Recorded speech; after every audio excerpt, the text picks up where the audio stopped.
Rin menoleh pada Erika dan melepaskan genggaman tangan perempuan itu. Lalu dia beralih pada Ben. Kini Rin menatap Ben dengan serius dan mengucapkan sesuatu yang hanya mereka sendiri yang mendengar. Tak ada yang tahu bagaimana cara menyembuhkannya, ujar Rin. Jess telah dilukai oleh iblis pengoyak yang kuat. Tidak ada dokter Fana yang tahu bagaimana cara mengobati luka seperti itu. Ben sudah membuka mulut dan akan mengeluarkan kata-kata untuk membantah pernyataan Rin. Ben berpikir punya banyak beragam cara pengobatan yang mungkin Rin belum ketahui.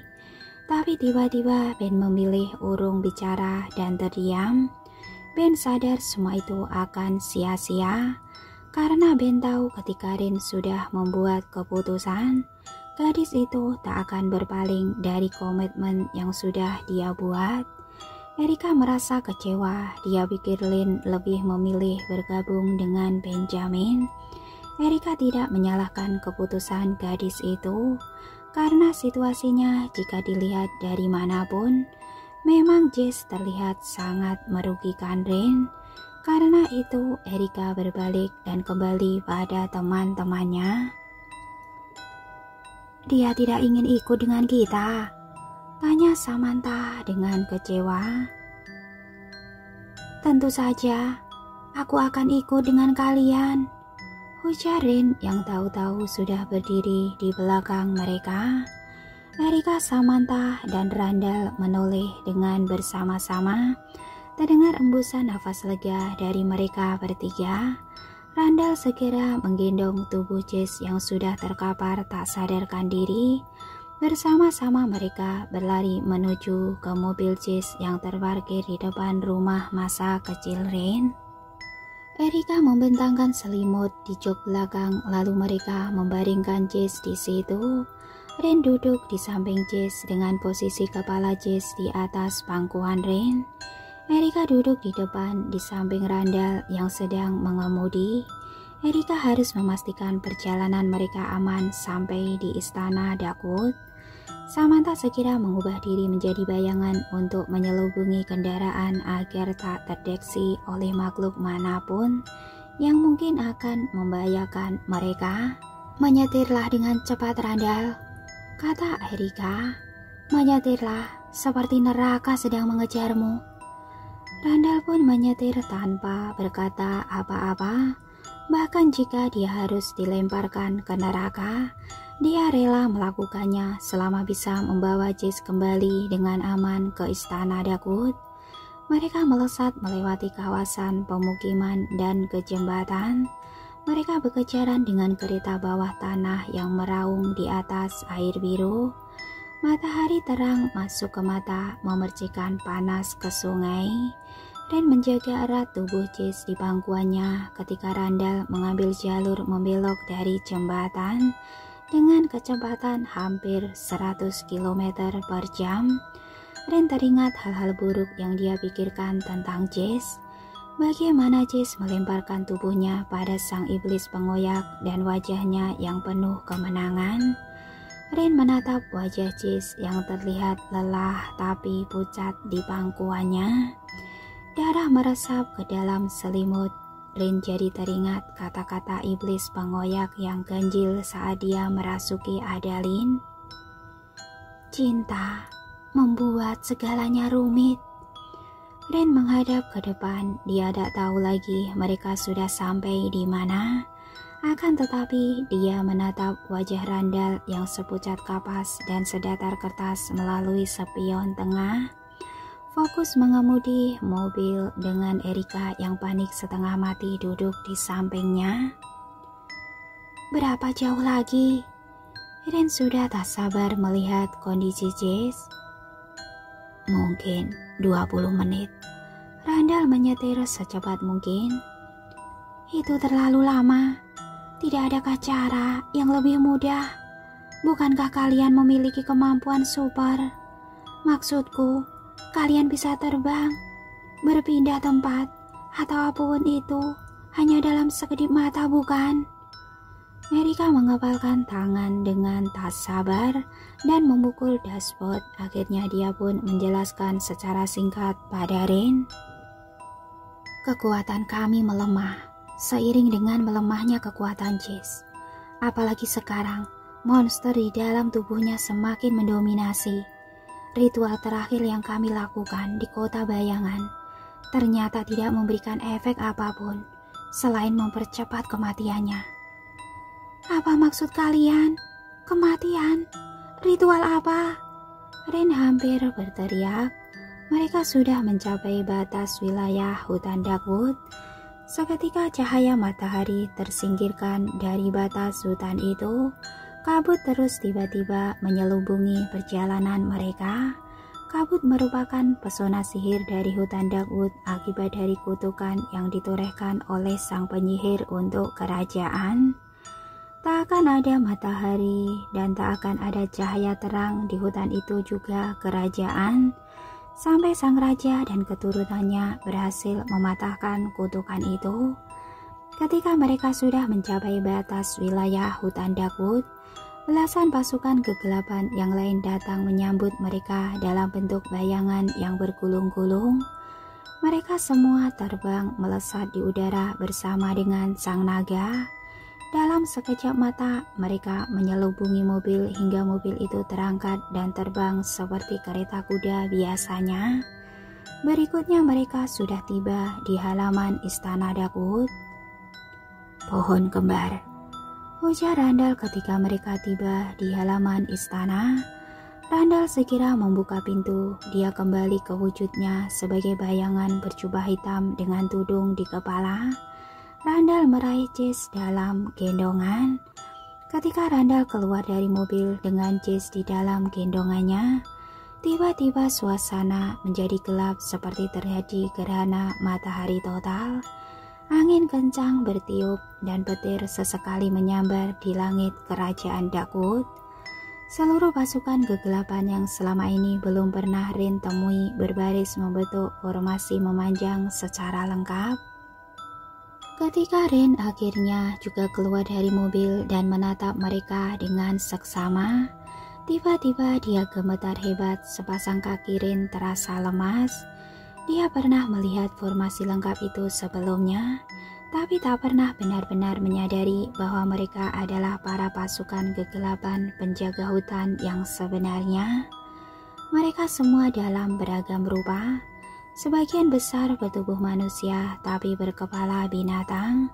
Ukuran mereka juga beragam, mulai dari yang paling besar seukuran bison sampai terkecil. Bahkan manusia paling kecil adalah seukuran kurcaci. Mereka memakai jubah bertudung hitam. Para kurcaci itu bertugas membawa lentera yang apinya terbuat dari cahaya kunang-kunang. Siapa mereka semua? Rin benar-benar kebingungan.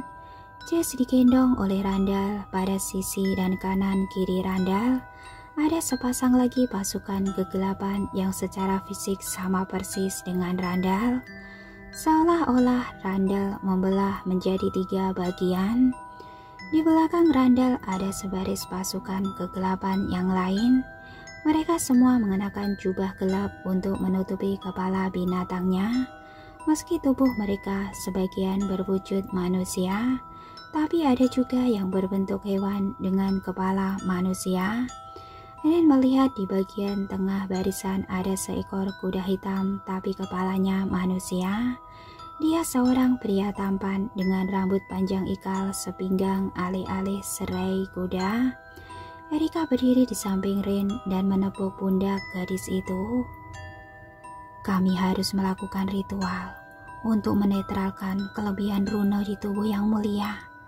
Kami harus berkeliling hutan Darkwood dan meminta hutan untuk menetralisir energi buruk dari tubuhnya. Inikah yang aku lihat waktu itu? Iya, malam itu saat pertama datang ke sini, kau melihat kami. Bahkan Yang Mulia pun tahu, tapi dia berusaha menahan diri untuk mempertahankan kehidupanmu. Seharusnya siapapun, makhluk fana atau makhluk di luar kerajaan Darkwood, yang menyaksikan wujud monster yang mulia harus disingkirkan. Tapi Jess memberikan belas kasihan kepadamu dan seluruh penghuni hutan Darkwood. Izinkan aku ikut, pinta Rin. Erika menggeleng. Tunggulah di sini, kau hanya akan menghambat ritual kami. Tunggu dan berdoalah kepada Tuhanmu agar semua ini segera berakhir. Atau berdoalah meminta kepada Tuhanmu agar sang penyihir segera ditemukan dan yang mulia terbebas dari kutukan. Ketika rombongan itu mulai pergi meninggalkan batas gerbang istana, hanya tertinggal Rin sendirian berdiri di tengah-tengah pohon kembar. Suasana halaman menjadi gelap dan berbau hujan. Ada sebuah genangan air terkumpul di dekat pohon lap. Tiba-tiba ranting pohon kembar raksasa itu berderak, daun-daunnya berguguran, Lap lalu berbicara dan menggerakkan dahannya ke arah Rin. Sayang sekali, kau kehilangan petunjuk untuk mendapatkan penyihir itu. Suara Lap menggema, kau tidak berhasil menemukan Warlock Markus. Tidak, aku sudah berhasil menemukan tempat persembunyiannya, kata Rin. Hanya saja dia diculik oleh iblis pengoyak. Aku tidak tahu kemana sekarang dia pergi. Tapi setidaknya kami sudah berhasil mengeluarkannya dari tempat persembunyiannya. Jangan pikirkan itu sekarang, kata Lap.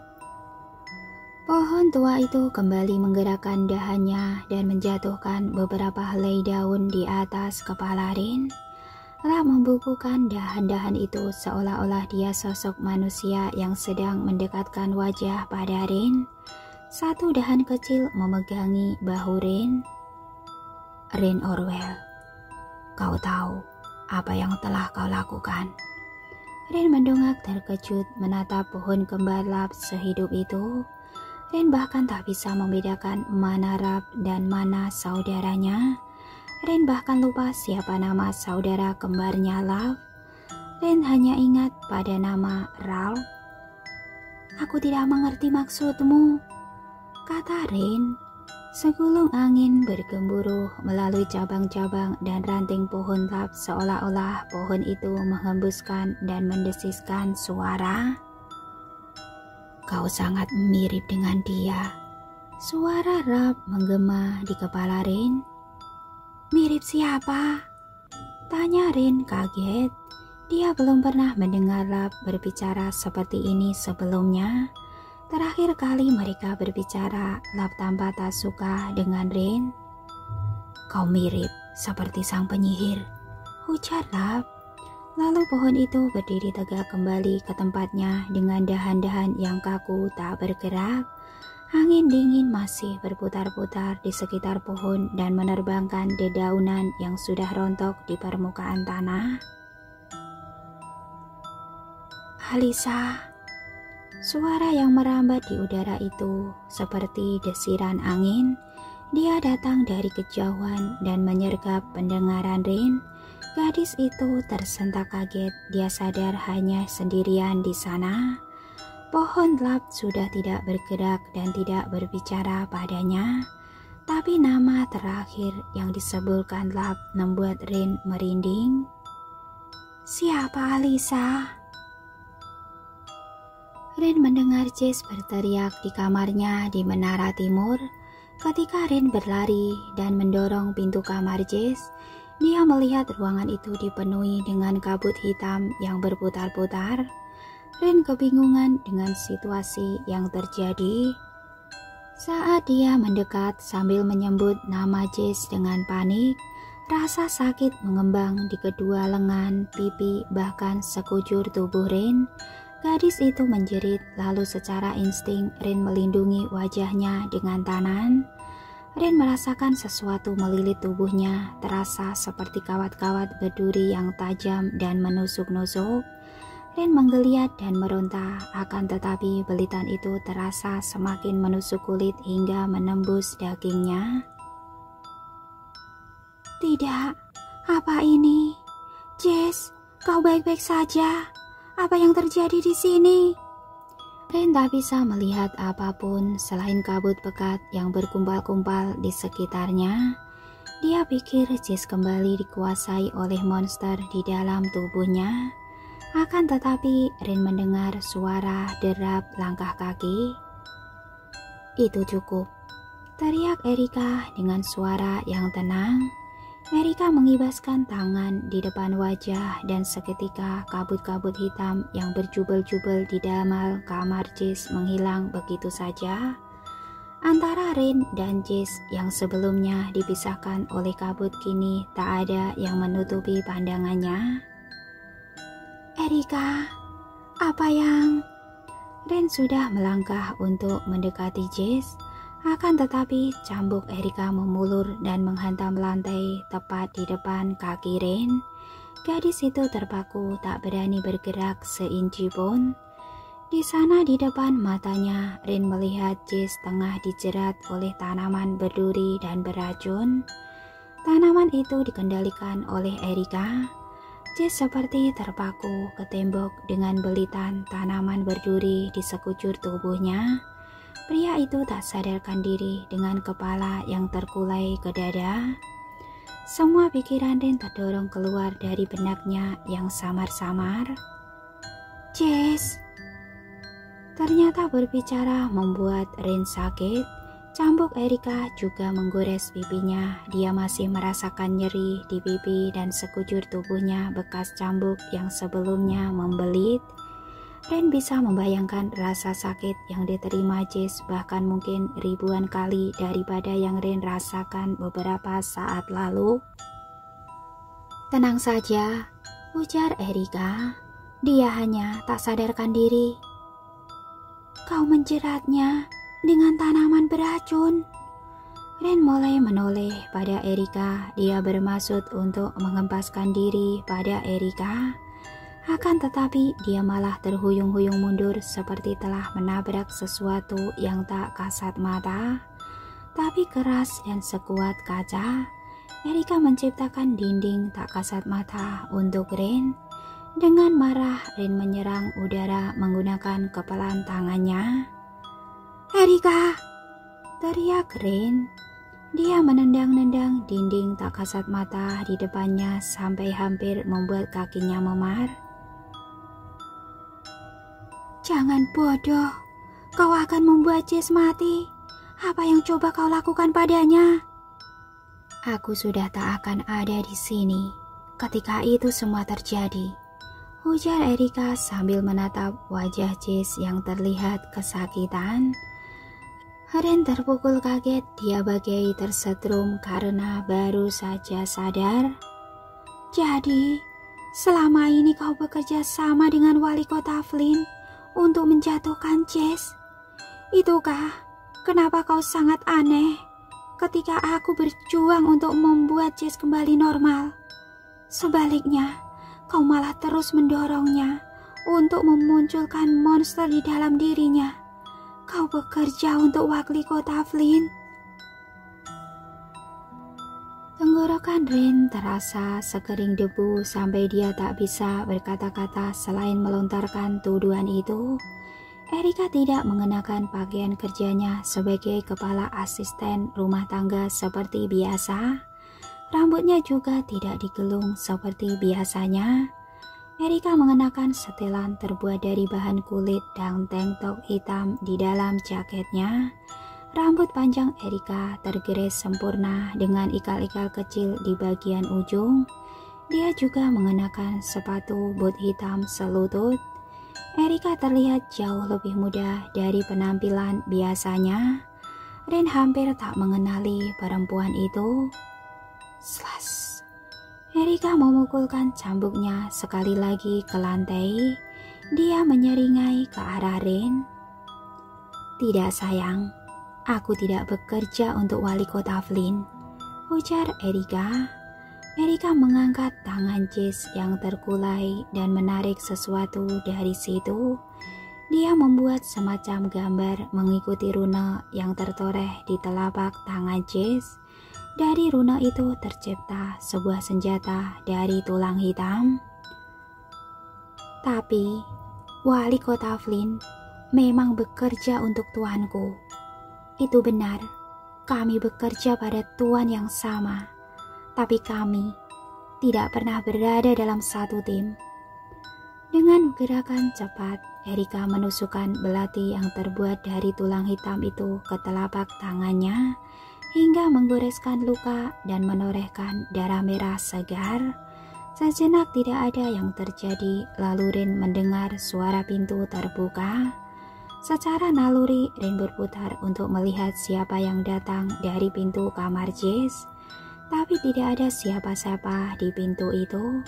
Ketika dia berbalik, Rin melihat bahwa udara di samping Erika berkilauan seperti permukaan danau yang terlihat dari jauh.